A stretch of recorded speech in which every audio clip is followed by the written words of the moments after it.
If you're looking for a pair of football boots that are simple, comfortable, and fun to play in, then you came to the right place. Because in this video, we are going to be talking about the best leather football boots currently on the market. And thankfully, you can find all of the models in this list under $200. And after watching the video, if you're interested in picking up any of the boots that we discuss, you can find links to them in the description below with discount codes. So without further ado, let's kick things off with the first boot on our list, and that's going to be the Copa Gloro 2 from Adidas. The Copa Gloro 2 is going to be one of the most affordable leather football boots you can buy, retailing for just $99. And beyond that, you can also usually find these boots on sale closer to the $80 to $90 price point. And in my opinion, they're going to be generally one of the best bang for your buck football boots that you can get. Because for your money, you're going to be getting a full calf leather upper, really good build quality, and a comfortable, pretty wide fit. Now, compared to more expensive leather football boots, the Gloro 2 isn't going to have the thinnest or the lightest upper, but for the money, you're still getting something that will get the job done. And of course, what I think is going to attract a lot of players to these boots is the fact that they have this retro design with the fold over tongue and elasticated strap that's really reminiscent of Adidas's Predator model. In fact, in many ways, I think you can kind of see the Copa Gloro 2 as Adidas's more affordable leather version of the Predator. And of course, like any leather football boot that we talk about, it's going to stretch to form to your feet over time. So if you just want a nice soft padded leather football boot under that $100 price point, the Copa Gloro 2 is probably going to be the best option you can get. Next up, we're going over to a really popular alternative from Nike, and that's going to be the Premier 3.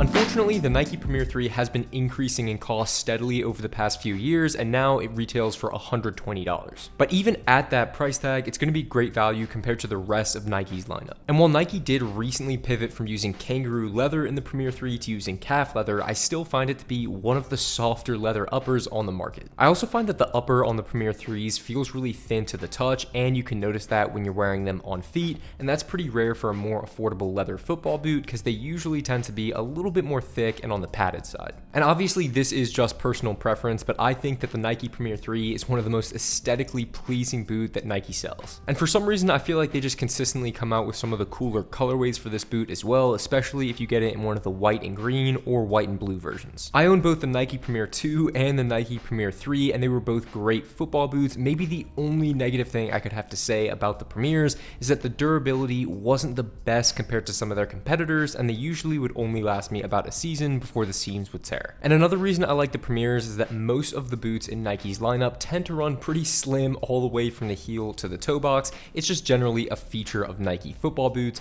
but compared to the other models in Nike's line, I think the Premiers are a little bit more accommodating towards the toe box. And of course, if you do want a leather football boot from Nike, these are going to be your only option, seeing that the Tiempo is now made from a full synthetic. Next up, we're going over to New Balance with the 442 V2 Pro.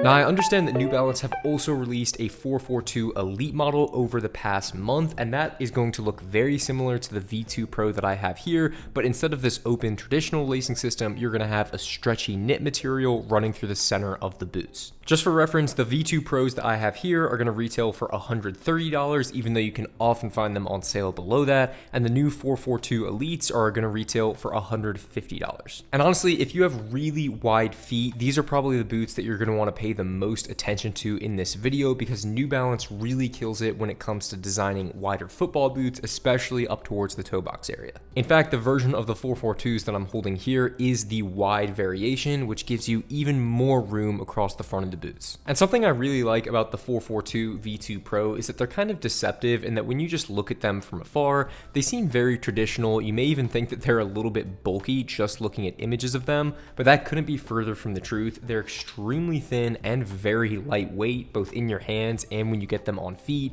In fact, the 442s weigh literally, I think, 5 grams more than the Vapor 16s from Nike, so they are extremely lightweight, basically in speed boot territory. And in terms of materials, you're going to be getting soft kangaroo leather in the toe box, and then that's going to be followed by a much thinner synthetic material through the midfoot. And another important point, like all of the other boots on this list, the 442s have a sole plate with these conical studs, which means they're going to be great for use on both firm ground natural grass as well as artificial grass. And if you're someone like me who sometimes alternates between playing on both of those surfaces, it's really nice to have that feature because it means you don't have to constantly switch your boots or have two pairs. Only ways I think this boot could have been improved, and ways I'm hoping they improve them when I review the Elite model, is that some people complained about sole separation on the 442s. It's not really an issue that I ran into that much when I was using these, and these are still very much intact, but it's an issue that a lot of people mentioned that they had on my previous review. And then another small issue I had with the 442s when I just started wearing them was that the heel area has virtually no padding on the back of it,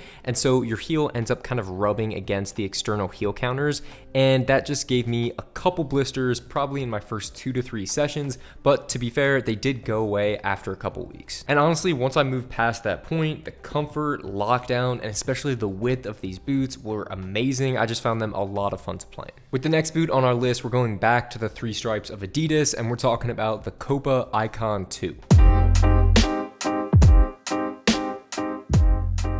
The Copa Icon 2 is the newest leather football boot from Adidas, and I think it's one of the most comfortable models they've made in years. And I'm not surprised that the Icon 2s are so good because it looks like Adidas took a lot of inspiration from both Mizuno and Asics when it came to designing these boots. First up, in the toe box, you're going to have this really soft calf leather material with the perfect amount of cushioning. And there's also going to be a decent amount of volume in this toe box as well, so your toes are going to be able to spread out and you're not going to feel crammed at the end of your boots. And that can often be a problem when it comes to a lot of modern football boots. Then towards the sides of the boots where you have that iconic 3 stripes logo, the Icon 2 is going to transition to a thin synthetic material. Then running through the center of the boots, you're going to have this really open traditional lacing system that's also going to give you a lot of adjustability. You even have the addition of this runner's loop lace hole if you want to get even more lockdown around the ankle and heel area. Speaking of the heel area, that's also going to be really comfortable with these soft padded inserts on either side. And then to top things off, the Icon 2 is going to come stock with this really versatile sole plate with mostly conical studs that's going to be great for use on both FG and AG surfaces. And in my opinion, I think things get even better when it comes to value because these are going to retail for $180, which makes them almost $100 cheaper than the most expensive Adidas models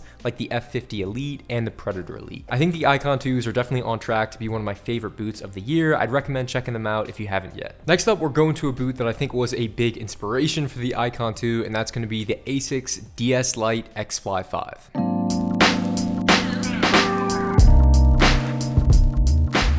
Now, I would give you a comprehensive rundown of all the features that are in the Xfly 5, but it's going to be almost identical to what you find in the Icon 2 from Adidas. You're going to get that soft leather in the toe box, a really thin synthetic midfoot, and that open traditional lacing system. Now, I will say I have the standard version of the Xfly 5 here, and I found them to be pretty average in terms of width, but if you do have wider feet, I'd recommend either checking out the 442 from New Balance or maybe the Icon 2, or if you can, maybe find a wide version of the Asics DS Light, because I have heard from several people on this channel that Asics does stock wide versions of their boots. But these were actually the first pair of Asics football boots that I ever tried on, and they gave me a great first impression. I think it was ultimately just the little details that impressed me when it came to the Xfly 5. I really like in the synthetic through the midfoot here, you have this really light stickiness to it, nothing extreme, but I think it just gives a very slight amount of grip to the ball, which I like. You've also got this really nice microfiber suede-like material running around the heel area. And then another feature that you get with the Xfly 5s is on the sole plate, and I think this should be used on way more football boots, and that is reinforcements. Because as you can see here, you're going to have steel rivets, one on the side of the foot here, and then one at the top of the toe box. And these are going to be a big help when it comes to keeping the sole plate attached to the upper over time. And considering that most players end up having to part ways with their boots after the upper separates from the sole plate, I really wish more brands did what Asics are doing here and added those reinforcements. And price-wise, the Xfly 5 does seem to fluctuate from what I've seen, but I was able to find this pair in this colorway online for about $150. And considering the materials and the build quality, I think that's going to be really solid value. Next up, we're going to be covering 2 boots from Mizuno with the Melia 2 and the Melia Neo 4 Beta. When it comes to Mizuno, anything that has the Melia name means you're going to be getting a really comfortable leather football boot. But there are going to be some key differences between offerings in the Melia line. For example, the Melia 2 that I have here is going to be a much more traditional leather football boot. It's got a full leather construction from the heel all the way to the toe box, and it's going to have a simple, open, traditional lacing system that will allow you a lot of adjustability. And for wider footed players, almost any boot from the Melia line is going to have a decent amount of room towards the toe box. If you want a simple, elegant, no frills leather football boot, the Melia 2 is going to be one of the best options that you can get. But if you want something a little bit more modern, you could look at the Melia Neo 4 Beta. Now the Neo 4 Beta is also going to have a soft leather toe box, but instead of a full leather construction, you're going to have a stretchy knit material throughout the midfoot and a really thin synthetic running through the sides of the boot. While Mizuno does have a popular Alpha line, which is a synthetic football boot, in my opinion, the Neo 4 Beta is going to be the best and most comfortable speed boot that they offer. It feels really lightweight and aggressive on feet, but it still has that comfort that you would get from a soft traditional leather toe box. And contributing to those weight savings is this sole plate, which feels really light and snappy under feet. Now, whether you want the option that is a little more old school or new school, they're both going to be great, and the made in Japan version of these boots are going to retail for as much as $275. But if you live outside Japan and you're still looking for these boots, I would recommend checking out the Elite versions. The Elite models are going to be made outside of Japan, but the materials, comfort, and feature set is going to be nearly identical to the made in Japan versions. And with the last boot on our list, we've got a model I've got a ton of mileage out of recently, and that's the Adler Henzo.